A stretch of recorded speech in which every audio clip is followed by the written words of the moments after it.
ఈరోజు ఇంకో మంచి కప్ కేక్ మీతో షేర్ చేసుకుంటున్నాను. పిల్లలు బాగా ఇష్టంగా తింటారు. కప్ కేక్ మంచి కలర్ఫుల్గా ఉండాలి, కానీ ఫుడ్ కలర్ వేయొద్దు. అంటే ఈ విధంగా ట్రై చేయండి.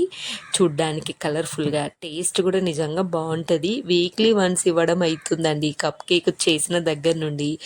పిల్లలు కూడా టేస్ట్ బాగా నచ్చి వీక్లీ వన్స్ అయినా చేయమంటున్నారు. చేయకుంటే ఆ మౌల్స్ పట్టుకొని వచ్చి మరీ తిరుగుతాడు మా చిన్నోడైతే. అండ్ ఇక్కడైతే నేను 3 స్పూన్స్ ఆయిల్ తీసుకొని 1/2 కప్పు బెల్లం అండి. సో మీరు కావాలంటే షుగర్ పౌడర్తోనైనా చేసుకోవచ్చు.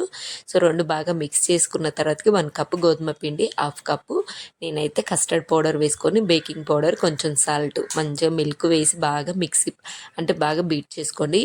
సో బీట్ చేసుకోవడం కష్టమైతే అన్ని మిక్సీలో వేసుకోండి. మిల్క్ అయితే ఒక 1.5 కప్పు 1.5 కప్పు వరకు అయితే పడతాయండి. సో ఈ విధంగా బ్యాటర్ మనకి స్మూత్గా ఉండాలి. ఇంకా మౌల్స్లో పెట్టేసి వాటర్ బాయిల్ అవుతున్నప్పుడు స్టాండ్ పెట్టి ఒక 25 మినిట్స్ బేక్ చేసుకుంటే సరిపోతుంది. టేస్ట్ బాగుంటుంది అండ్ చాలా ప్లఫీగా వస్తుంది. ఇంకా పిల్లలైతే మెలకలు తిరిగిపోవాల్సిందే, అంత బాగుంటుంది. ట్రై